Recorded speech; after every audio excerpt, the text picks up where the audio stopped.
Hello mga kasari! So for today's video, pag-usapan po natin kung magkano na po ba ang bentahan ko sa aking bar detergent. Stay tuned lang po kayo dyan.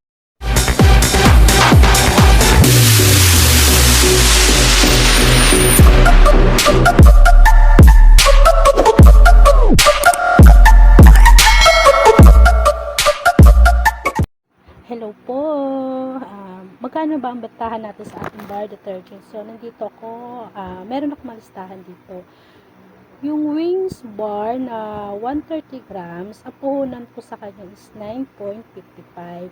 Bentahan ko sa kanya is 12 pesos. Ang Tide Taba bar, 125 grams, ang puhunan ko po sa kanya 13.35. Bentahan ko sa kanya is 16 pesos. Tide bar with Downy Garden, 125 grams, puhunan ko sa kanya 13.15. Bentahan ko sa kanya is 16 pesos. Yung Surf Cherry Blossom with Fabric Conditioner, 120 grams. Ang puhunan ko 11.55. Bentahan ko 15 pesos. Ang Surf Cherry Blossom with Fabric Conditioner, 120 grams. Puhunan ko 11.55. Bentahan ko 15 pesos. Ang Surf Blossom Fresh Fabric Conditioner, 120 grams. Puhunan ko sa kanya is 11.55. Bentahan ko is 15 pesos. Speed Bar Calamansi, 145 grams. Ang puhunan ko po is 9.50. Ang benta ko po sa kanya is 12 pesos po.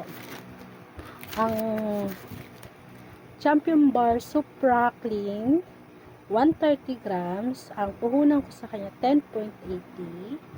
Bentahan ko sa kanya is 13 pesos. Ang Kala with Fabcon Floor Fresh, 130 grams. Puhunan ko sa kanya is 10.60. Bentahan ko sa kanya is 13 pesos. Paalala lang po, hindi po tayo magkakaparehas na pinagbibilhan na ating mga item. Magkakaiba po tayo ng lugar, kaya di rin po tayo magkakaparehas ng presyo sa ating mga item. Sa susunod ko pong vlog, isa-isahin ko pa po yung mga item na hindi ko pa po na-share sa aking vlog, kung magkano ko po siya nabili, kung magkano ko po siya maibebenta. Maraming salamat po. Thank you po and God bless po.